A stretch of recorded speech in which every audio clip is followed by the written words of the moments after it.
ಏನ್ ಈ ಒಂದು ಭೀಷ್ಮ ಆನೆ ಆಗಿರ್ಬೋದು, ಕರಡಿ ಆನೆ ಆಗಿರ್ಬೋದು, ತಣ್ಣೀರ್ ಆನೆ ಆಗಿರ್ಬೋದು, ವಿಕ್ರಾಂತು ಮತ್ತೆ ಈ ನಮ್ಮ ಗುಂಡ ಅನ್ನೋದೇನಿತ್ತು ಇದೆಲ್ಲ ಲೈಕ್ ಅಂದ್ರೆ ಒಂದೇ ಏಜ್ ಆನೆಗಳಾಗಿದ್ವಾ ಸರ್?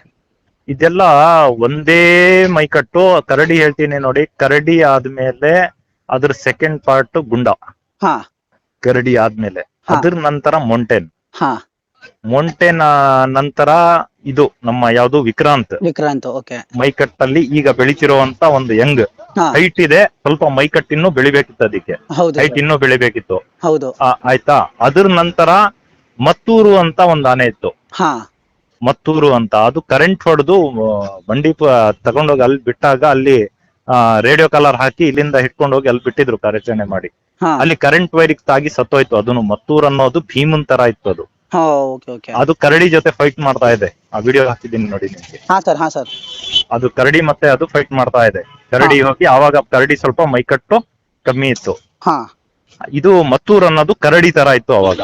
ಅದನ್ನ ಇಲ್ಲಿಂದ ಕ್ಯಾಪ್ಚರ್ ಮಾಡಿ ಜನಗಳ ಮೇಲೆ ದಾಳಿ ಮಾಡ್ತಾ ಇದೆ ಅಂತ ಹೇಳಿ ಕ್ಯಾಪ್ಚರ್ ಮಾಡ್ಬಿಟ್ಟು ಇದಕ್ ಬಿಟ್ರು, ಮಾದೇಶ್ವರ ಬೆಟ್ಟದ ಹತ್ರನೇ ಬಿಟ್ರು. ಅಲ್ಲಿ ಅಕ್ಕಪಕ್ಕ ಹೊಲಕ್ ಹೋಗ್ಬೇಕಾದ್ರೆ ಕರೆಂಟ್ ಹೈ ಟೆನ್ಷನ್ ವೈರ್ ಹೋಗಿದೆಯಲ್ಲ, ಆ ಜಾಗದಲ್ಲಿ ಏನಾಯ್ತು, ಕರೆಂಟ್ ಎಳ್ದು ಸತ್ತೋಯ್ತು ಅದು ರೇಡಿಯೋ ಕಾಲರ್ಗೆ.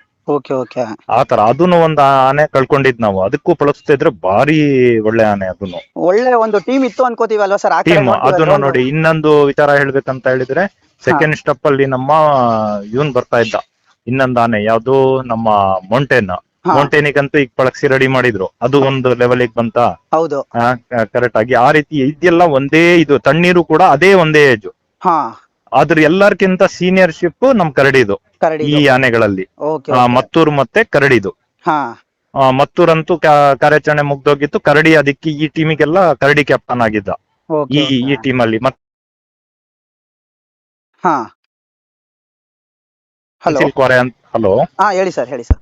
ಪೆನ್ಸಿಲ್ ಕ್ವಾರೆ ಅಂತ ಆನೆ ಇದೆ ಈಗ. ಅದಕ್ಕೆ ಇವತ್ತು ರೇಡಿಯೋ ಕಲರ್ ಕಾರ್ಯಾಚರಣೆ ಇತ್ತು, ಇವತ್ತು ಆಗ್ಲಿಲ್ಲ. ಯಾಕಂದ್ರೆ ಭೀಮಾ, ಭುವನೇಶ್ವರಿ, ಬೀಟಮ್ಮ ಎಲ್ಲಾ ಗುಂಪು ಒಂದೇ ಕಡೆ ಇದೆ. ನಮ್ಮ ಅರಳ್ಳಿಯಿಂದ ಅರ್ಧ ಕಿಲೋಮೀಟರ್ ಅಲ್ಲಿ ಇದೆ. ಅರ್ಧ 1 ಕಿಲೋಮೀಟರ್ ಅಲ್ಲಿ ಭೀಮಾ ಇರೋದ್ರಿಂದ ಈಗ ಕಾರ್ಯಾಚರಣೆ ಇವತ್ತು ನಡೆದಿಲ್ಲ. ಇವತ್ತು ರೇಡಿಯೋ ಕಲರ್ ಅಳವಡಿಕೆ ಕೂಡ ಮಾಡಕ್ ಆಗಿಲ್ಲ. ನಮ್ಮ ಪೆನ್ಸಿಲ್ ಕ್ವಾರೆ ಅಂತ ಇದೆ. ಪೆನ್ಸಿಲ್ ಅಂದ್ರೆ ಚೂಪ್ ಆಗಿದೆ ಅದ್ರ ಕ್ವಾರೆ. ಅದನ್ನು ಒಂದೇ ಏಜ್. ಈ ಗಂಡಾನೆ ಎಲ್ಲ ಒಂದೇ ಏಜ್. ನಾವು ನಮ್ಮ ಸಕಲೇಶ್ಪುರ ಭಾಗದ್ದೇ ಇಲ್ಲಿ ಹುಟ್ಟಿ ಬೆಳೆದಿರುವಂತ ಆನೆಗಳಿದು. ಹಾಗಾಗಿ ಭೀಮನ್ಗೆ ಮತ್ತೆ ಈಗ ಅರವಳಿಕೆ ಕೊಡಂಗಿಲ್ಲ. ಹೌದು. ಈಗ ಅದಕ್ಕೆ ಪೆನ್ಸಿಲ್ ಕ್ವಾರೆಗ್ ರೇಡಿಯೋ ಕಾಲರ್ ಈಗ ಹೇಳ್ತಾ ಇದೀನಿ ನೋಡಿ ನಿಮ್ ಮಾಧ್ಯಮದ ಮುಖಾಂತರ. ಇವತ್ತಿನ ವಿಚಾರದಲ್ಲಿ ಈಗ ಮೊನ್ನೆ ವಿಕ್ರಾಂತ್ ಹಿಡಿಯೋಗೋಸ್ಕರ ನಮ್ಮ ಭೀಮನ್ಗೆ ಅರವಳಿಕೆ ಮತ್ ಕೊಟ್ಟಿದ್ದಾರೆ. ಯಾಕಂದ್ರೆ ನನ್ನ ಫೇಸ್ಬುಕ್ ಆಗ್ಲಿ, ಇನ್ಸ್ಟಾಗ್ರಾಮ್ ಆಗಿರ್ಬೋದು, ಮತ್ತೆ ಹಲವಾರು ನನ್ನ ಇಂಟರ್ವ್ಯೂ ಅಲ್ಲಿ ಭೀಮನ್ ಅಭಿಮಾನಿಗಳು ಕಾಮೆಂಟ್ ಮಾಡಿದ್ದಾರೆ ನನ್ಗೆ. ಈಗ ಏನಾಗ್ಬೋದು, ಭೀಮಾ ಎಲ್ಲಿದ್ದಾನೆ, ಹೇಗಿದ್ದಾನೆ, ಭೀಮನ್ಗೆ ಏನಾರ ಆಗಿದ್ಯಾ ಅಂತ ಹೇಳ್ಬಿಟ್ಟು. ಭೀಮಾ ಈಗ ಪ್ರೆಸೆಂಟ್ ಚೆನ್ನಾಗಿದ್ದಾನೆ. ಈಗ ನಮ್ಮ ಊರಿಂದ 1 ಕಿಲೋಮೀಟರ್ ಅಲ್ಲಿ ಇದ್ದಾನೆ ಭೀಮಾ. ಮೊನ್ನೆ ವಿಕ್ರಾಂತ್ ಕಾರ್ಯಾಚರಣೆ ನಡೀತಲ್ಲ ಅದೇ ಭಾಗದಲ್ಲಿ. ಆದ್ರೆ ಈಗ ಮತ್ತೆ ಕಾರ್ಯಾಚರಣೆ ಮಾಡ್ಬೇಕಂತ ಹೇಳಿದ್ರೆ ಎಲ್ಲಾ ಆನೆಗಳು ಭೀಮನ್ ಗ್ರೂಪ್ ಅಲ್ಲಿ ಇದೆ ಟೋಟಲ್ ಆಗಿ. ಈಗ ಆ ಗ್ರೂಪ್ ಆನೆಯಲ್ಲಿ ಒಂದ್ ಆನೆನು ಹಿಡಿಬೇಕಂತ ಹೇಳಿದ್ರು ಭೀಮನ್ನ ಮತ್ತೆ ಅರವಳಿಕೆ ಕೊಡ್ಬೇಕಾಗುತ್ತೆ, ಇಲ್ಲ ಅದಕ್ಕೆ ಬೇರ್ಪಡಿಸ್ಬೇಕಾಗುತ್ತೆ. ಮತ್ತೇನಾದ್ರೂ ಅರವಳಿಕೆ ಕೊಟ್ರೆ ಭೀಮಾ ಉಳಿಯೋದಿಲ್ಲ. ಹೌದು. ಯಾಕಂದ್ರೆ ಈಗ ಮೊನ್ನೆ ಹೊಡೆದಿರೋ ಡೋಸ್ ಮತ್ತೆ ಅರವಳಿಕೆದ್ದೇ ಇನ್ನೂ ಪವರ್ ಹೋಗಿರಲ್ಲ ಅದಕ್ಕೆ. ಆ ರೀತಿ ಇದೆ. ಇದೊಂದು ನಿಮ್ ಮಾಧ್ಯಮದ ಮುಖಾಂತರ ತಿಳಿಸ್ತಾ ಇರೋದು. ಅಂದ್ರೆ ಸರ್ ಅದು ಪವರ್ ಡೋಸ್ ಬಂದು ಒಂದು 15ರಿಂದ 20 ದಿನದವರೆಗೂ ಇರುತ್ತೆ ಅಂತೀರಾ ಬಾಡಿಲಿ? 1 ವರ್ಷದವರೆಗೂ ಇರುತ್ತೆ. 5-6 ಕೊಟ್ಟಿದ್ರೆ 1 ವರ್ಷ ತನಕನೂ ಅದ್ರ ಪವರ್ ಇರುತ್ತೆ.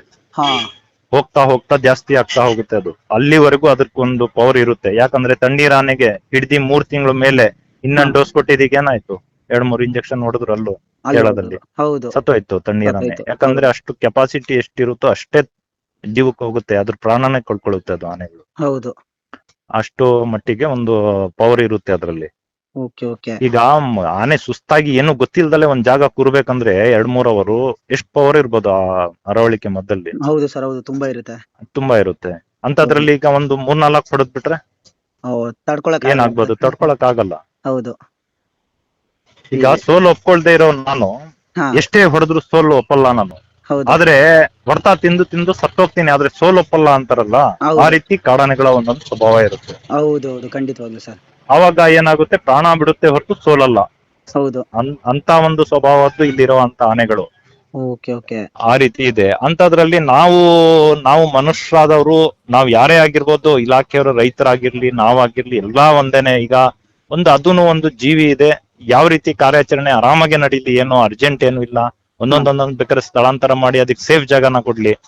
ಅದಕ್ಕೂ ಒಂದು ತಿನ್ನೋಕೆ ಎಲ್ಲಿ ಫುಡ್ ಇದೆ, ನಾನು ಸರ್ಕಾರಕ್ಕೆ ಮನವಿ ಮಾಡೋದು ಅದೇ, ಎಲ್ಲಿ ಅದಕ್ಕೆ ಕಾಡಾನೆಗಳಿಗೆ ಅದಕ್ಕೆ ಎಲ್ಲಿ ಆಹಾರ ಇದೆ ಅಲ್ಲಿ ತಗೊಂಡೋಗಿ ಬಿಡ್ಲಿ.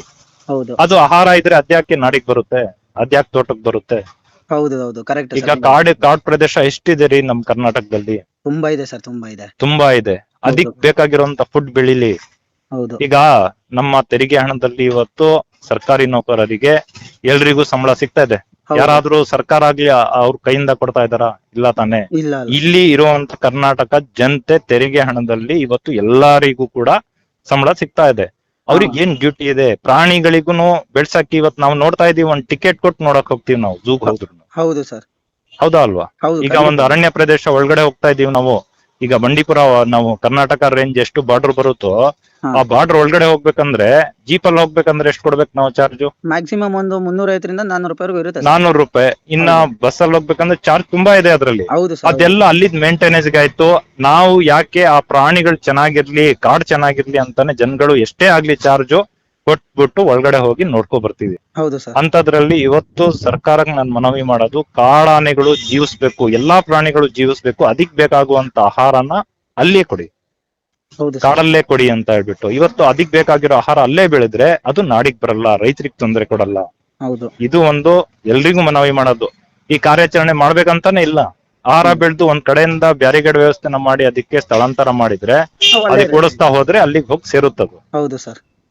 ಆ ತರ ಇದೆ. ಇವತ್ತಿನ ಒಂದು ನಿಮ್ ಮಾಧ್ಯಮದ ಮುಖಾಂತರ ಇವತ್ತು ನೀವು ನನ್ಗೆ ಪ್ರಶ್ನೆ ಮಾಡ್ತಾ ಇದ್ದೀರಾ, ಇವತ್ತು ಯಾವ ರೀತಿ ಇತ್ತು ಅಂತ ಹೇಳಿದ್ರೆ, ಈ ನಮ್ಮ ಸ್ಟೋರಿಲಿ ತಣ್ಣೀರು ಕಳ್ಕೊಂಡ್ವಿ, ಮತ್ತೂರ್ ಕಳ್ಕೊಂಡ್ವಿ, ಇನ್ನ ಮಕ್ಕನ ತಗೊಂಡೋಗಿ ಎಲ್ಲ ಬಿಟ್ರು ಒಳ್ಳೇದೇ ಆಯ್ತು ಬಿಡಿ. ಮಕ್ಕನ ಹಿಡ್ದಿದ್ದು ಒಳ್ಳೇದೇ ಕಾರ್ಯಾಚರಣೆ ನಡೆದಿದ್ದು.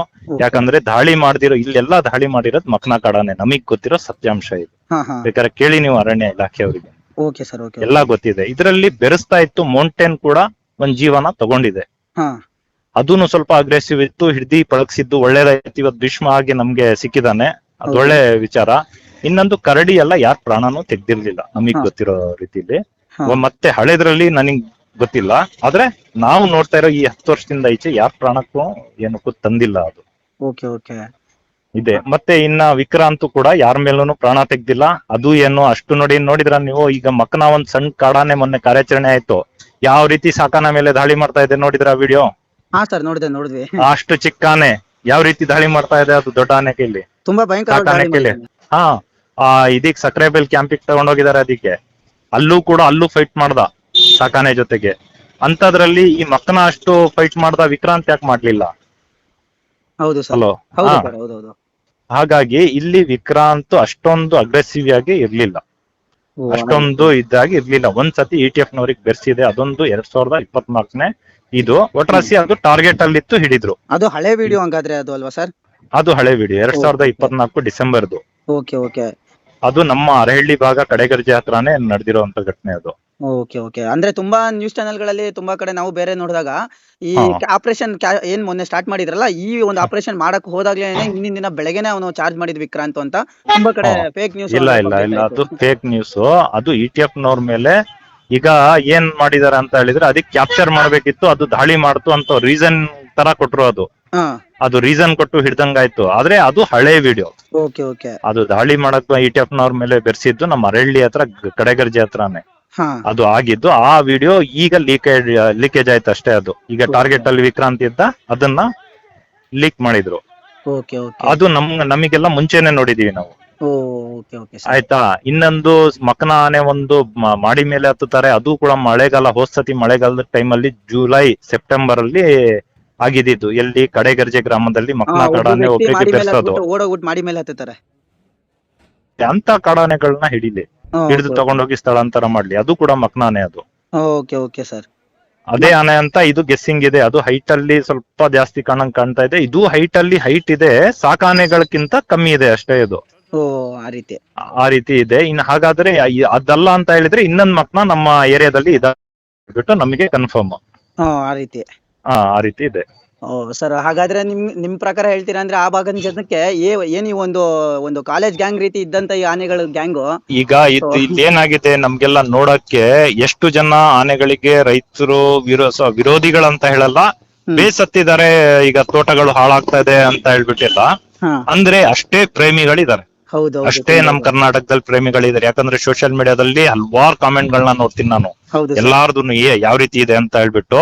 ನಮ್ಮ ಆನೆಗಳ ಒಂದು ಪ್ರೇಮಿಗಳು ಇದಾರೆ, ಈಗ ಕಾಡು ಪ್ರಾಣಿಗಳನ್ನ ಯಾವ ರೀತಿ ಸಂರಕ್ಷಣೆ ಮಾಡ್ಬೇಕನ್ನೋದು ಮಾಹಿತಿಗಳು ಸುಮಾರು ಜನ ಕೊಟ್ಟಿದ್ದಾರೆ, ಯಾವ ರೀತಿ ಇದೆ ಏನು ಎತ್ತ ಅಂತ ಹೇಳ್ಬಿಟ್ಟು. ಅದೇ ರೀತಿ ನಾನು ಕೂಡ ಏನ್ ಹೇಳಕ್ ಇಷ್ಟಪಡ್ತೀನಿ, ನಮ್ ಭೀಮಾ ಅದನ್ನ ಕಾರ್ಯಾಚರಣೆ ಮಾಡ್ಬೇಕು ಅಂತ ಹೇಳಿದ್ದಾರೆ. ಮೊನ್ನೆ ಕೂಡ ಡಾಟ್ ಮಾಡಿದ್ರು. ಡಾಟ್ ಆದ ನಂತರ ನಮ್ಮ ಕಾಳಾನೆ ಭೀಮಾ ಈಗ ಚೆನ್ನಾಗಿದ್ದಾನೆ, ಅದು ಯಾರ ಮೇಲೂ ತೊಂದರೆ ಕೊಟ್ಟಿಲ್ಲ. ಈಗ ಶಾರ್ಪ್ ಶೂಟರ್ ವೆಂಕಟೇಶ್ ಅಣ್ಣನವ್ರಿಗೆ ಒಂದ್ಸತಿ ಈ ಗಾಯ ಆಗಿದ್ದ ಟೈಮಲ್ಲಿ ಅದೊಂದು ಅದ್ರ ಕೈಯಿಂದ ಅದು ಒಂಥರ ಅವರೇ ಅವ್ನ ಕೈಯಿಂದ ಮಾಡ್ಕೊಂಡೋ ರೀತಿಲಿ ಇದೆ ಅದು. ಯಾಕಂದ್ರೆ ಆತರ ಬಂದಾಗ ಆತರ ಶೂಟ್ ಮಾಡಂಗೇ ಇಲ್ಲ ಅಷ್ಟ್ ಹತ್ರದಲ್ಲಿ. ಹೌದು. ಈಗ ಮೊನ್ನೆ ಒಂದು ಭೀಮನ್ ಡಾಟ್ ಆಯ್ತು, ರಮೇಶ್ ಸರ್ ಮಾಡಿದ್ರು. ಡಾಟ್ ಮಾಡಿದಾಗ ಎಷ್ಟು ದೂರದಲ್ಲಿದೆ ಅದು ಡಿಸ್ಟೆನ್ಸ್, ತುಂಬಾ ದೂರ, ಜೀಪ್ ಸ್ಟಾರ್ಟ್ ಅಲ್ಲಿದೆ, ಈ ತರ ಇದೆ. ಯಾಕಂದ್ರೆ ಕಾಡಾನೆ ಭೀಮಾ ಅದೇನು ಸಿಟ್ ಬರಲ್ಲ ಅಂತಲ್ಲ, ಅದಕ್ಕೂ ಸಿಟ್ ಬರುತ್ತೆ. ಹೌದು. ಈಗ ಸಿಟ್ ಬರ್ದೇ ಇರೋ ಟೈಮ್ ಅಲ್ಲಿ ಟೌನ್ ಅಲ್ಲಿ ನಡ್ಕೊ ಹೋಗ್ತಾನೆ, ಹತ್ರದಿಂದ ವಿಡಿಯೋ ಮಾಡಿದ್ರು ಏನ್ ಮಾಡಲ್ಲ, ಹೌದು, ಹತ್ರದಿಂದ ನೋಡಿದ್ರು ಅದ್ರ ಪಾಡಿಗೆ ಅದು ಹೋಗ್ತಾ ಇರುತ್ತೆ. ಆದ್ರೆ ಆ ಟೈಮ್ ಅಲ್ಲಿ ಅದಕ್ಕೆ ತೊಂದರೆ ಕೊಡೋರು ಬಂದ್ರು ಅಂತೂ ಅದು ದಾಳಿ ಮಾಡ್ತು ಅಷ್ಟೇ. ಖಂಡಿತವಾಗ್ಲೂ ಹೌದು ಸರ್. ನಾವೇ ಆಗ್ಲಿ ಸುಮ್ನೆ ಹೋಗ್ತಾ ಇರ್ತೀವಿ, ತೊಂದರೆ ಕೊಟ್ರೆ ಒಂದ್ ಸರ್ತಿ ತಡ್ಕೋತೀವಿ, 2 ಸರ್ತಿ ತಡ್ಕೋತೀವಿ, 3ನೇ ಸರ್ತಿಗೆ ನಾವು ತಿರುಗಿ ಬೀಳ್ತೀವಿ. ಆ ರೀತಿನೇ ಪ್ರಾಣಿಗಳ ಸ್ವಭಾವ ಇದೆ. ಹಾಗಾಗಿ ಇಲ್ಲಿದ್ದು ನಮ್ಮ ಏರಿಯಾದು ಕಾಡಾನೆಗಳ ಬಗ್ಗೆ ಹೇಳಕ್ ಹೋದ್ರೆ ನಿಮ್ಗೆ ಈಗ ಟೈಮ್ ಸಾಕಾಗಲ್ಲ ನಿಮ್ಗೆ. ನೀವು ಇನ್ನೊಂದ್ಸತಿ ಇದ್ರೆ ಎಪಿಸೋಡ್ ಗಳು ಮೂಲಕ ಕೊಡಿ, ಇನ್ನೂ ತುಂಬಾ ಹಲವಾರು ಘಟನೆಗಳಿದೆ ನಡೆದಿರುವಂತದ್ದು ಆನೆಗಳ ಹಿಂದೆ. ನಾವು ನೋಡಕ್ ಹೋಗಿರೋದು ಸ್ವಲ್ಪ ಜನ ಹೇಳ್ತಾರೆ ಏನೋ ಈ ಸಾಕಾನೆಗಳಿಗೆ ಏನೋ ನಾನ್ ಕೇಳ್ದೆ, ಯಾರೋ ಒಂದ್ ಇಂಟರ್ವ್ಯೂ ಹೇಳಿದ್ರು ಸಾಕಾನೆಗಳಿಗೆ ಹಿಡಿಯಕ್ ಆಗಲ್ಲ ಅಂತ ಹೇಳ್ಬಿಟ್ಟು. ಇವತ್ತು ಹೇಳ್ತೀನಿ ನೋಡಿ, ಕಾಡಾನೆಗಳಿಗೆ ಅರವಳಿಕೆ ಕೊಡದೇ ಇದ್ರೆ ನಮ್ ಸಾಕಾನೆಗಳು ಹಿಡಿಯಕ್ ಆಗಲ್ಲ. ಹೌದು, ಅರವಳಿಕೆ ಕೊಟ್ರೆ ಮಾತ್ರ ಹಿಡಿಬಹುದು ಅದಕ್ಕೆ. ಹೌದು ಸರ್, ಖಂಡಿತವಾಗ್ಲು. ಇನ್ನು 6ರಿಂದ 7 ಆನೆ ಇದ್ರೆ ಮಾತ್ರ ಹಿಡಿಬಹುದು. 1-2 ಹೋಗಿ ಕೂಡ ಒಂದು ಕಾಡಾನೆಗೆ ಗಂಡಾನೆ ಸಲಗ, ಇಲ್ಲಿರುವಂತ ಸಲಗಗಳಿಗೆ ಹಿಡಿಯಕ್ಕೆ ಅಸಾಧ್ಯ. ಹೌದು ಸರ್. ಇವತ್ತು ಅರವಳಿಕೆ ಕೊಟ್ಟು ಅದಕ್ಕೆ ಪ್ರಜ್ಞೆ ತಪ್ಪಿಸಿ ಹಗ್ಗ ಹಾಕಿ 4-5 ಆನೆ ಕಾಲಿಗೆ ಹಗ್ಗ ಕೊಟ್ಕೊಂಡು ಈ ಕಡೆ ಕಾಲ್ ಆ ಕಡೆ ಕಾಲ್ ಎಳಿತಾ ಇರುತ್ತೆ. ಮುಂದೆ ಒಂದ್ ಆನೆ ಎಳ್ಕೊ ಹೋಗ್ತಾ ಇರುತ್ತೆ. ಮುಂದೆ ಆನೆಗೆ ಏನಾದ್ರು ಹೊಡೆಯಕ್ ಹೋದ್ರೆ ಇದು ಈ ಹಿಂದೆ ಇರುವಂತ ರಿಟರ್ನ್ ಆನೆಗಳು ಕಾಲ್ ಎಳಿತವೆ. ಹೌದು ಸರ್. ಆ ಕಾರ್ಯಾಚರಣೆಗಳು ಆ ರೀತಿ ನಡೆಯೋದು. ಕಾಡಾನೆನೆ ಸಾಕಾನೆ ಅದ್ರ ಸೇಫ್ಟಿ ಮಾಡಕ್ಕೋಸ್ಕರ ಇದ್ದಾಗಿದೆ. ಅಂದ್ರೆ ಚಾಲೆಂಜ್ ನಾನು ಹೇಳ್ತಾ ಇಲ್ಲ, ಒಬ್ರು ಒಂದು ಹೇಳಿದ ಮಾತಿಗೆ ನಿಮ್ಗೆ ನಾನು ನಿಮ್ ಮಾಧ್ಯಮದ ಮುಖಾಂತರ ಹೇಳ್ತಾ ಇದ್ದೀನಿ. ಅರ್ಥ ಆಗತ್ತೆ ಸರ್. ಕೊನೆಯದಾಗಿ ಒಂದು ಪ್ರಶ್ನೆ, ಈ ಒಂದು ಗ್ಯಾಂಗ್ ಏನಿತ್ತಲ್ಲ, ಅಂದ್ರೆ ಈ ಒಂದು ತುಂಬಾ ಹೆಸರು ಮಾಡಿದಂತ, ತುಂಬಾ ಟ್ರೆಂಡಿಂಗ್ ಅಲ್ಲಿ ಇದ್ದಂತ ಈ ಒಂದು ಫ್ರೆಂಡ್ಸ್ ಗ್ಯಾಂಗ್ ಏನಿದ್ರಲ್ಲ, ಇವರು 4ರಿಂದ 5 ಜನ, ಇದ್ರಲ್ಲಿ ಮೊದಲನೇದಾಗಿ ಕ್ಯಾಪ್ಚರ್ ಆಗಿದ್ದಂತ ಆನೆ ಯಾವ್ದು ಸರ್? ಮೊದಲನೇದಾಗಿ ಕ್ಯಾಪ್ಚರ್ ಆಗಿದ್ದು ಮತ್ತೂರ್ ನಂತರ ಕ್ಯಾಪ್ಚರ್ ಆಗಿದ್ದು ನಮ್ಮ ಮೌಂಟೇನ್. ಓಕೆ.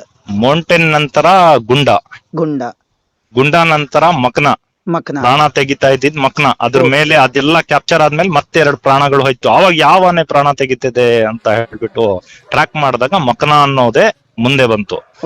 ಮಕ್ನ ಅನ್ನೋದು ತುಂಬಾ ಸೈಲೆಂಟ್ ಕಿಲ್ಲರ್, ಅದನ್ನು ಅಗ್ರೆಸಿವ್, ಯಾವ ರೀತಿ ಸಾಯಿಸಿ ಹೋಗ್ತಾ ಇತ್ತು ಅಂತಾನೆ ಗೊತ್ತಾಗ್ತಿರ್ಲಿಲ್ಲ, ಒಂಟಿ ಓಡಾಡ್ತಾ ಇದ್ದಿತ್ತು ಆನೆ ಅದು.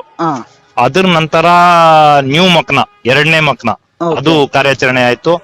ಅದ್ರ ನಂತರ ನಮ್ಮ ಈ ಗ್ರೂಪ್ ಅಲ್ಲಿ ತಣ್ಣೀರು, ಕರಡಿ ಮತ್ತೆ ಇನ್ನೊಂದು ಒಂಟಿ ಸಲ್ಗಾಯ್ತು, ಒಂಟಿ ಕ್ವಾರೆದು, ಅದೊಂದು ಕಾರ್ಯಾಚರಣೆ ಮಾಡಿದ್ರು. ಹಾಗಾಗಿ ಇಡೀ ಗ್ರೂಪ್ ನಾನೇ ಖಾಲಿ ಮಾಡ್ಬಿಟ್ರು ನಮ್ಮ ಇಲಾಖೆಯವರು ಇವತ್ತಿಗೆ. ಅಲ್ಲಿ ಇದ್ದಂತ ಒಂದು ಬ್ಯಾಕ್ ಬೆಂಚರ್ಸ್ ಅಂತ ನಾವೇನ್ ಕರಿತೀವಿ ಕಾಲೇಜಲ್ಲಿ, ಆ ರೀತಿ ಬ್ಯಾಕ್ ಬೆಂಚರ್ಸ್ ಒಂದು ಟೀಮ್ ಮಾಡ್ಕೊಂಡು ಒಂದು ಪುಂಡಾಟ ಮಾಡ್ತಿದ್ದಂತ ಆನೆಗಳದ್ದು ಗ್ಯಾಂಗ್ ಒಂದು ಫುಲ್ ಟೀಮೇ ಖಾಲಿ ಆಗಿದೆ ಇವಾಗ. ಇಡೀ ಟೀಮ್ ಖಾಲಿ ಆಗೋಯ್ತು. ಈಗ ಟೌನಿಗೆ ಬರೋದು ಅಡ್ವರ್ಟೈಸ್ಮೆಂಟ್ ಯಾವ್ದು ಕೊಡಲ್ಲ. ಈಗ ಭೀಮಾ ಬಿಟ್ರೆ ಇನ್ಯಾವ್ದು ಬರಲ್ಲ. ಈಗ ಇವೆಲ್ಲ ಆನೆಗಳು ಏನಂತ ಹೇಳಿದ್ರೆ ರೋಡಿಗೆ ಬಂದು ರಾಜ ನಿಂತ್ಕೊಳ್ಳುವಂತದ್ದು, ರೋಡಲ್ಲಿ ಜನಗಳಿಗೆ ಒಂದು ಆಕರ್ಷಣೆ ಕೊಡೋದು, ಇದೆಲ್ಲ ಮಾಡ್ತಾ ಇದ್ದಿದ್ದು ನಮ್ ಕರಡಿ, ವಿಕ್ರಾಂತ್, ಇವೇ ಆನೆಗಳು, ಇದೇ ಗ್ಯಾಂಗು. ಮತ್ತೆ ಈಗ ಈಗಿರುವಂತ ಆನೆಗಳೆಲ್ಲ ಒಳಗಡೆ ಇರುವಂತ ಆನೆಗಳು, ಗ್ರೂಪ್ ಅಲ್ಲಿ ಬರೋದು, ಗ್ರೂಪ್ ಅಲ್ಲೇ ಹೋಗೋದು. ಗ್ರೂಪ್ ಹೋಗ್ತಾ ಇದ್ದಂಗೆ ಎಲ್ಲ ಹೊರಟ್ ಬಿಡ್ತವೆ, ಗ್ರೂಪ್ ಬಂದಂಗೆ ಎಲ್ಲಾ ಆನೆಗಳು ಬರ್ತವೆ. ಇನ್ನ ನಮ್ಗೆ ನೋಡ್ಬೇಕು ಅಂತ ಹೇಳಿದ್ರೆ ಭೀಮಾ ಒಬ್ನೇ ಈಗ ನಮ್ಮ ಗ್ರೂಪ್ ಲೀಡರ್ ಇರೋದು. ಒಬ್ನೇ. ನಮ್ಮ ಒಂದು ಕರ್ನಾಟಕದ ಆಸ್ತಿ ಅಂತಾನೆ ಹೇಳ್ಬೋದು. ಅದು ನಮ್ ಜಿಲ್ಲೆದಂತೂ ತುಂಬಾ ಪ್ರಿಯರಿದ್ದಾರೆ ಅದಕ್ಕೆ. Okay okay. ಹಾಗಾಗಿ ನಮ್ಮ ಹಾಸನ ಜಿಲ್ಲೆಯಲ್ಲಿ ತುಂಬಾ ಅದಕ್ಕೆ ಭೀಮನ್ಗೆ ಇಷ್ಟಪಡೋರಿದ್ದಾರೆ. ಹಲವಾರು ಜನ ಮೆಸೇಜ್ ಹೇಳಿದ್ದಾರೆ ನಿಮ್ ಮಾಧ್ಯಮದ ಮುಖಾಂತರ ಹಾಸನ ಜಿಲ್ಲೆಯಲ್ಲಿ ನಮ್ ಕರ್ನಾಟಕದಲ್ಲಿ ಅದ್ರ ಪ್ರಿಯರಿದ್ರೆ ಹೌದು ಭೀಮಾ ಚೆನ್ನಾಗಿದ್ದಾನೆ, ಮುಂದಕ್ಕೆ ಮತ್ತೆ ಅರವಳಿಕೆ ಏನಾದ್ರು ಕೊಟ್ರೆ ಭೀಮಾ ಉಳಿಯೋದು ಡೌಟ್ ಇದೆ. ಅದಕ್ಕೆ ಮತ್ತೆ ಈಗ ಬೇರೆ ಆನೆ ಗಿಡಿಯಕಂತ ಹೇಳ್ಬಿಟ್ಟು ಇದು ಅಡ್ಡಿ ಬರುತ್ತಂತ ಮತ್ತೇನಾರು ಅರವಳಿಕೆ ಕೊಡೋದಾದ್ರೆ ಹಾ ಭೀಮಾ ಉಳಿಯೋ ಡೌಟ್ ಇದೆ. ಯಾಕಂತ ಹೇಳಿದ್ರೆ ನಮ್ಗೆ ಕಣ್ಣಾರೆ ನಮ್ಗೆ ಗೊತ್ತಿರೋ ರೀತಿ ನಾನು ಹೇಳ್ತಾ ಇದ್ದೀನಿ. ಹೌದು ಸರ್. ಯಾಕಂತ ಹೇಳಿದ್ರೆ ಕ್ರಾಂತಿ ಅಂತ ಹೆಣ್ಣಾನೆ ಇತ್ತು, ಹೌದು. ಅದಕ್ಕೆ ರೇಡಿಯೋ ಕಾಲರ್ ಅಳವಡಿಕೆ ಆಯ್ತು ಇದೇ 2 ವರ್ಷ ಮುಂಚೆ. ಹಾ ಹೊಸೂರು ಎಸ್ಟೇಟ್ ಹಲಸಲ್ಗೆ ಭಾಗ ಸಕಲೇಶ್ಪುರ ತಾಲೂಕಲ್ಲಿ ಹಾ ಸರ್. ಆ ಭಾಗದಲ್ಲಿ ಅದಕ್ಕೆ ಎಷ್ಟೋ ಡೋಸ್ ಗಳು ಕೊಟ್ರಂತೆ, 5-6 ಕೊಟ್ರಂತೆ ಅವಾಗ ಬೆಲ್ಟ್ ಹಾಕ್ಬೇಕಾರೆ. ಯಾಕಂದ್ರೆ 1 ಡೋಸ್ ತಾಗ್ಲಿಲ್ಲ, ಎಷ್ಟೋ ದೂರ ಓಡೋಗಿತ್ತದು.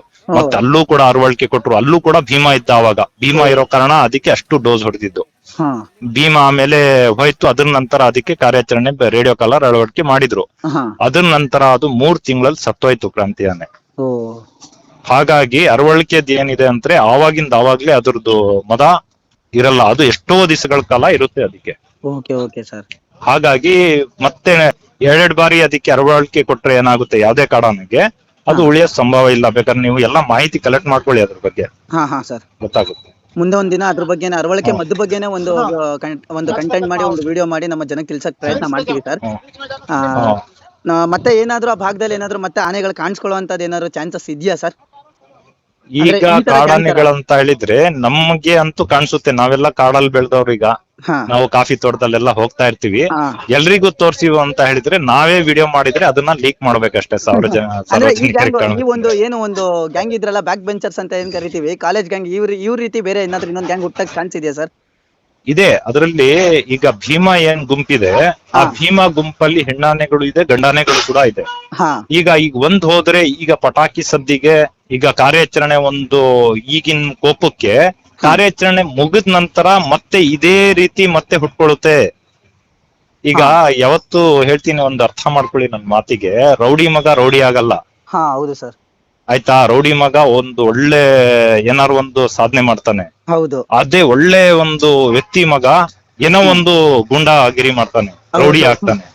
ಆ ರೀತಿ ಇದ್ರಲ್ಲೂ ಇರುತ್ತೆ. ಯಾಕೆ ಹೇಳಿ, ಕಣ್ಣಾರೆ ಅವನ್ ಮುಂದೆ ನಡೆದಿರುವಂತ ಘಟನೆಗಳನ್ನ ನೆನಪಿಸಿ ಅದು ತಪ್ಪಲ್ಲಿದ್ದವನು ಸರಿ ಆಗ್ತಾನೆ, ಸರಿ ಇದ್ದವನು ತಪ್ಪು ಮಾಡ್ತಾನೆ. ಅದೇ ರೀತಿ ಪ್ರಾಣಿಗಳಲ್ಲೂ ಕೂಡ ಈಗ ಕರಡಿ ಹುಟ್ಟಿದ್ದ ಅವನ್ ಮಗ ಇರ್ಬೋದು, ಹೌದು, ಮೌಂಟೇನ್ ಮಾಡ್ತಾ ಇದ್ದ, ಇನ್ನೊಂದು ಹುಟ್ಕೊಳ್ಳುತ್ತೆ. ಅದೇ ರೀತಿ ಇದು ಹುಟ್ತಾನೆ ಹೋಗುತ್ತೆ. ಇದು ಇಲ್ಲಿಗೆ ಮುಕ್ತಾಯ ಆಗಲ್ಲ. ಇದು ಈ ಆನೆಗಳು ಹೋದ್ಮೇಲೆ ಇದಕ್ಕೆ ಇಲ್ಲಿಗೆ ಮುಕ್ತಾಯ ಅಲ್ಲ. ಇದೇ ರೀತಿ ಇನ್ನೂ ಗಂಡಾನೆಗಳು ಒಂದು 8ರಿಂದ 10 ಆನೆಗಳು ಈ ಟೀಮಲ್ಲಿ ಇದಾವೆ. ಮತ್ತೆ ಹೊರಗ್ ಬರ್ತವೆ. ಮತ್ತೆ ಇದೇ ರೀತಿ ಹೆಸರು ಮಾಡುವಂತ ಆನೆಗಳು ಕೂಡ ಮುಂದೆ ಇದಾವೆ ಅಂತ ಹೇಳಿ ನಾನು ನಿಮ್ಮ ಮಾಧ್ಯಮದ ಮುಖಾಂತರ ಹೇಳ್ತೀನಿ. ಖಂಡಿತವಾಗ್ಲೂ ಸರ್. ಹಾಗೇನಾದ್ರೂ ಆಯ್ತು ಅಂತ, ಹಾಗೇನಾದ್ರೂ ಮತ್ತೆ ಏನಾದ್ರು ಬಂತು ಅಂದ್ರೆ ಮುಂದಿನ ಕಾರ್ಯಾಚರಣೆಗಳು ಕೂಡ ನಮ್ಮ ಒಂದು ಚಾನೆಲ್ ಕಡೆಯಿಂದ, ನಮ್ಮ ವೀಕ್ಷಕರ ಕಡೆಯಿಂದ ಸುಸರ್ಜಿತವಾಗಿ ಒಂದು ಕ್ಷೇಮವಾಗಿ ಆನೆಗಳನ್ನ ಹಿಡಿದು ತಗೊಂಡೋಗ್ಲಿ ಅಂತ ಭಾವಿಸ್ತೀವಿ. ಎಲ್ಲಾ ಆನೆ ಪ್ರಿಯರದು ಇದೇ ಒಂದು ಆಸೆ ಆಗಿರುತ್ತೆ. ಹೌದು, ನಾವು ಕೂಡ ನಿಮ್ ಮಾಧ್ಯಮದ ಮುಖಾಂತರ ಏನ್ ಹೇಳ್ತೀವಿ ಅಂದ್ರೆ, ಈಗ ನಾವು ರೈತರು ಕೂಡ ಈಗ ಒಂದ್ ಆನೆಗಳು ಲಾಸ್ ಮಾಡಿದಾಗ ಅದು ನಮ್ಮಲ್ಲಿ ನೋವು ಇರುತ್ತೆ. ದೊಡ್ಡ ದೊಡ್ಡ ತೋಟದವರಿಗೆ ಏನು ಆಗಲ್ಲ. ದುಡ್ನವ್ರು 100 ಎಕರೆ 200 ಎಕರೆ ತೋಟಗಳದವ್ರಿಗೆ ಏನು ಅವರಿಗೆ ನೋವು ಆಗೋದಿಲ್ಲ, ಅವ್ರು ತಲೆನೂ ಕೆಡಿಸ್ಕೊಳಲ್ಲ. ಇಲ್ಲಿ ತಲೆ ಕೆಡಿಸ್ಕೊಳ್ತಿರುವಂತ ರೈತರು ಯಾರಂದ್ರೆ 4 ಎಕರೆ 5 ಎಕರೆ 10 ಎಕರೆ ಇಂತ ಕಾಫಿ ತೋಟಗಳು 2-2 ಎಕರೆ 3-3 ಎಕರೆ ಹಾಳಾಗುತ್ತೆ. ಅವ್ರು ಅದರಲ್ಲೇ ಜೀವನ ಸಾಗಿಸ್ಬೇಕು ವರ್ಷ ಇಡೀ ಅನ್ನೋ ರೀತಿಯಲ್ಲಿ ನೋವಿದೆ. ಹಾಗಾಗಿ ಮತ್ತೆ ಇದೆ. ಹಾಗಾಗಿ ನಾವು ಏನ್ ಯೋಚನೆ ಮಾಡ್ತೀವಿ ಅಂದ್ರೆ, ಪ್ರಾಣಿನ ಸಾಯಿಸ್ಬಾರ್ದು. ಈಗ ನಾವು ಸಾಯ್ಸಕ್ ಹೋಗ್ಬಾರ್ದು. ಸ್ವಲ್ಪ ಜನ ನಾವು ಗುಂಡ್ ಹೊಡಿದ್ ಬಿಡ್ತೀವಿ ಅಂತಾರೆ, ಸ್ವಲ್ಪ ಜನ ಇನ್ನೇನೋ ಮಾಡ್ತೀವಿ ಅಂತಾರೆ. ಈಗ ಅದು ಕೂಡ ಪ್ರಾಣಿನೇ ಸ್ವಾಮಿ, ಅದು ನಮ್ಮಂಗೆ ಜೀವಿ. ನಾನು ಹೇಳ್ಕೊಳ್ಳೋದು ಇವತ್ತು ಅಷ್ಟೇ. ಅದಕ್ಕೆ ಸೇಫ್ ಜಾಗ ಎಲ್ಲಿದೆ ಅಲ್ಲಿಗ್ ಬಿಡಿ, ತಗೊಂಡೋಗಿ ಅದಕ್ಕೆ ಸೇಫ್ ಜಾಗದಲ್ಲಿ ಬಿಡಿ. ಅದಕ್ ಬೇಕಾಗಿರುವಂತ ಫುಡ್ ನ ಬೆಳೆಸಿ. ಅರಣ್ಯ ಇರೋದೇ ಬೆಳ್ಸಕ್ಕೋಸ್ಕರ. ಬರೀ ನಾವು ಹೇಳ್ತಾ ಇದೀವಿ ಅರಣ್ಯ ಬೆಳೆಸಿ ಅಂತ ಇದೀವಿ, ಏನ್ ಬೆಳೆಸ್ತಾ ಇದೀವಿ? ಕಾಡು ಪ್ರಾಣಿಗಳಿಗೆ ಆಹಾರನೇ ಕೊಡ್ತಾ ಇಲ್ಲ ನಾವು. ಹೌದು ಸರ್, ಹೌದು, ಖಂಡಿತ. ಇವತ್ ನಾವು ತೋಟಗಳು ಮಾಡ್ತಾ ಇದೀವಿ. ಇವತ್ ಯಾರು ಒಂದ್ ಗಿಡ ನಡ್ತಾ ಇದ್ದಾರ ಅರಣ್ಯದಲ್ಲಿ? ಇವತ್ತು ಅರಣ್ಯ ಇಲಾಖೆಯವರು ಇದಾರೆ, ಅಧಿಕಾರಿಗಳು. ಇಲ್ಲಿಂದ ನಮ್ ಕರ್ನಾಟಕದಲ್ಲಿ ಆಗಿರ್ಬೋದು, ನಮ್ಮ ಭಾರತ ದೇಶದಲ್ಲೇ ಆಗಿರ್ಬೋದು, ಎಷ್ಟು ಕಾಡಿದೆ ರೀ. ಅಲ್ಲಿ ಆನೆ ಪ್ರಾಣಿಗಳಿಗೆ ಬೇಕಾಗುವಂತ ಆಹಾರನ ಬೆಳೀರಿ ಅಂತ ಹೇಳಕ್ ಇಷ್ಟಪಡ್ತೀನಿ. ನಾನೊಬ್ಬ ಯಾರೋ ದೊಡ್ಡ ಮನುಷ್ಯ ಅಲ್ಲ. ನನಗ್ ಗೊತ್ತಿರುವಂತ ಅನುಭವಗಳು ಮತ್ತೆ ನಮ್ಗೂ ಇರುವಂತ ಪ್ರಾಣಿಗೂ ಅಂತ ಇರುವಂತ ಲಿಂಕ್ ನಾನು ಹೇಳ್ತಾ ಇದ್ದೀನಿ. ಅದು ಹೊಟ್ಟೆ ಹಸುವಿಗೆ ಬರುತ್ತ್ರಿ. ಹೌದು. ಈಗ ನೀರ್ ಕುಡಿಯಕ್ ಬಾಯರ್ಕೆಗೆ ಭೀಮಾ ಒಂದು ಡ್ರಮ್ ಅಲ್ಲಿ ಇದ್ದಿದ್ ನೀರ್ ಕುಡ್ದೋಗ್ತಾನೆ, ಆ ವಿಡಿಯೋ ಹಾಕ್ತೀನಿ ನಿಮ್ಗೆ ನೋಡಿ. ಹಾ ಸರ್. ಅದಕ್ ನೀರ್ ಸಿಕ್ಕಲ್ಲ, ಬೇಸಿಗೆ ಟೈಮ್ ಅಲ್ಲಿ ಇಲ್ಲಿ ತೋಟಗಳಿಗೆ ನೀರ್ ಹೊಡಿತಾರೆ, ಅದಕ್ ನೀರ್ ಸಿಕ್ಕಲ್ಲ, ಎಲ್ ಬರುತ್ತದು, ಎಲ್ ನೀರ್ ಕುಡಿಯುತ್ತೆ? ಹೌದು. ಅಂತದ್ರಲ್ಲಿ ಅದ್ರ ವ್ಯವಸ್ಥೆನೂ ಕೂಡ ಸರ್ಕಾರ ಮಾಡಬೇಕು ಅಂತ ನಾನು ಹೇಳಕ್ ಇಷ್ಟಪಡ್ತೀನಿ. ಯಾವ್ದೇ ಸರ್ಕಾರ ಇರ್ಲಿ, ಅದ್ರ ಪ್ರಾಣಿಗಳ ಬಗ್ಗೆನೂ ಗಮನ ಹರಿಸ್ಬೇಕು ಅಂತ ನಾನು ಇವತ್ತು ಹೇಳಕ್ ನಿಮ್ಮ ಮಾಧ್ಯಮದ ಮುಖಾಂತರ ಕೇಳ್ಕೊಳ್ತೀನಿ. ಖಂಡಿತವಾಗ್ಲು ಸರ್, ಖಂಡಿತವಾಗ್ಲು ನಮ್ಮ ಒಂದು ಉದ್ದೇಶನೂ ಕೂಡ ಇದೇ ಆಗಿರುತ್ತೆ. ಪ್ರಾಣಿಗಳಿಗೆ ಏನು ಒಂದು ಪ್ರಾಮುಖ್ಯತೆ ಕೊಡಬೇಕು, ಅವಕ್ಕೆ ನಮ್ಮ ಮನುಷ್ಯರಿಂದ ಏನು ಕೊಡುಗೆಗಳು ಕೊಡ್ಬೇಕಾಗಿರುತ್ತೆ, ಇದನ್ನ ನಾವು ಕೊಡ್ಲಿಕ್ಕೆ, ಇದನ್ನ ಜನರಿಗೆ ತೋರಿಸ್ಲಿಕ್ಕೆ, ಮುಂದಿನ ಪೀಳಿಗೆಯವರಿಗೆ, ಮಕ್ಕಳಿಗೆ ಇದೊಂದು ಸಂದೇಶ ಆಗ್ಲಿ ಅನ್ನೋದು ಒಂದು ಕಾರಣಕ್ಕೋಸ್ಕರನೇ ನಾವು ಈ ಒಂದು ಚಾನೆಲ್ ಮುಖಾಂತರ ಕೇಳ್ಕೊತೀವಿ ಈ ಕಂಟೆಂಟ್ಗಳು. ಇನ್ನ ತುಂಬಾ ಇದೆ ಸರ್ ನಿಮ್ ಕಡೆಯಿಂದ ತಿಳ್ಕೊಳ್ಳುವಂತದ್ದು, ನಮ್ಮ ಸಮಾಜ ಕೊಡುವಂತ. ಹೌದು, ಇನ್ನು ನಾವು ಹೇಳ್ಬೇಕಾದ್ರೆ ನೀವೇ ಒಂದು ಮೈಂಡ್ ಇಂದ ಯೋಚನೆ ಮಾಡಿ. ನಿಮ್ಮ ಮನೆಯಲ್ಲಿ ನಾವು ಸಣ್ಣ ಮಕ್ಳಿದ್ದಾಗ ಆಂಟೆನಾ ಯೂಸ್ ಮಾಡ್ತಾ ಇದ್ವಿ, ಗೊತ್ತಾ? ಜ್ಞಾನ ಇದೆಯಾ? ಹೌದು ಸರ್, ಹೌದು. ಆಂಟೆನಾ ಆ ಹಳೆ ವಸ್ತುಗಳು ಇವತ್ತು ನೋಡಕ್ ನಮಗಿದೆಯಾ? ಇಲ್ಲ ಸರ್. ನಮ್ಮ ಮಕ್ಳಿಗೆ ತೋರ್ಸಕ್ಕಿದ್ಯಾ? ನಾವು ಇಂಥದ್ರಲ್ಲಿ ನಾವು ಅನುಭವನ ಪಡೆದಿದೀವಿ ಅಂತ ಹೇಳಿ. ಮೊದಲೆಲ್ಲ ಕೇಬಲ್ ಕನೆಕ್ಷನ್ ಬೇಕಂದ್ರೆ ಆಂಟೆನಾ ಇತ್ತು, ಕಾರಲ್ಲಿ ಹೋಗ್ಬೇಕಂದ್ರೆ ಆಂಟೆನಾ ಇತ್ತು. ಆಂಟೆನಾದಲ್ಲಿ ಆ ನ್ಯೂಸ್ ಬರೋದನ್ನ ಕಾಯ್ತಾ ಇದ್ವಿ. ಭಾನುವಾರ ಒಂದ್ ದಿವಸ ಚಂದನ ಟಿವಿ ಅದನ್ನ ನಾವು ವೀಕ್ಷಣೆ ಅದ್ರ ರೇಡಿಯೋ ಇತ್ತು. ಇವತ್ತು ಆ ರೇಡಿಯೋ ಇದೆಯಾ? ನಮ್ಮ ಮಕ್ಳಿಗೆ ತೋರ್ಸೋಣ ಅಂದ್ರೆ ಆ ರೇಡಿಯೋ ಇಲ್ಲ. ಅದೇ ರೀತಿ ಇವತ್ತು ಪ್ರಾಣಿನ ಗುಂಡೊಡಿತೀವಿ ಅಂದ್ರೆ ನೆಕ್ಸ್ಟ್ ನಮ್ ಪೀಳಿಗೆಗೆ ಬರೀ ಫೋಟೋದಲ್ಲಿ ವಿಡಿಯೋಗಳಲ್ಲಿ ತೋರಿಸ್ಬೇಕು ನಾವು. ರಿಯಲ್ ಆಗಿ ಒಂದ್ ಆನೆನ ತೋರ್ಸಕ್ ಆಗಲ್ಲ. ಹೌದು, ಹೌದಾ ಅಲ್ವಾ? ಇದನ್ನ ನಾವು ಖಂಡಿತವಾಗಿ ಯೋಚನೆ ಮಾಡ್ಬೇಕಾಗುತ್ತೆ. ಅದನ್ನಾನು ನಾವು ಎಷ್ಟು ಪ್ರಪಂಚ ನಡೆಯುತ್ತೆ ಅಷ್ಟುವರೆಗೂ ಎಲ್ಲಾರು ಬದುಕ್ಬೇಕು ಇಲ್ಲಿ ಅಂತ ಹೇಳ್ಬಿಟ್ಟು ನಾನು ಹೇಳಕ್ ಇಷ್ಟಪಡ್ತೀನಿ. ಧನ್ಯವಾದಗಳು ಸರ್. ತುಂಬಾ ಥ್ಯಾಂಕ್ಸ್ ಸರ್, ಇಷ್ಟು ಇನ್ಫಾರ್ಮೇಶನ್ ಕೊಟ್ಟಿದ್ಕೆ. ಮತ್ತೆ ಮುಂದೊಂದ್ ದಿನ ಒಂದು ನಮ್ಮ ಜನಕ್ಕೆ ಇನ್ನೂ ಮಾಹಿತಿ ಕೊಡೋ ರೀತಿ ಕೆಲವು ತುಂಬಾ ಸಾಕಷ್ಟು ವಿಷಯಗಳಿದೆ ನಿಮ್ಮಿಂದ ಕೇಳಿ ತಿಳ್ಕೊಳ್ಳೋದು. ಖಂಡಿತವಾಗ್ಲೂ ಮುಂದೆ ಹೋಗ್ತಾ ನಮ್ಮ ಜನಗಳಿಗೆ, ನಮ್ಮ ವೀಕ್ಷಕರಿಗೆ ಎಲ್ಲರಿಗೂ ಒಂದು ಸಂದೇಶ ಕೊಡೋಣ sir. Okay sir. Thank you so much sir. ಧನ್ಯವಾದಗಳು ಧನ್ಯವಾದಗಳು ಸರ್.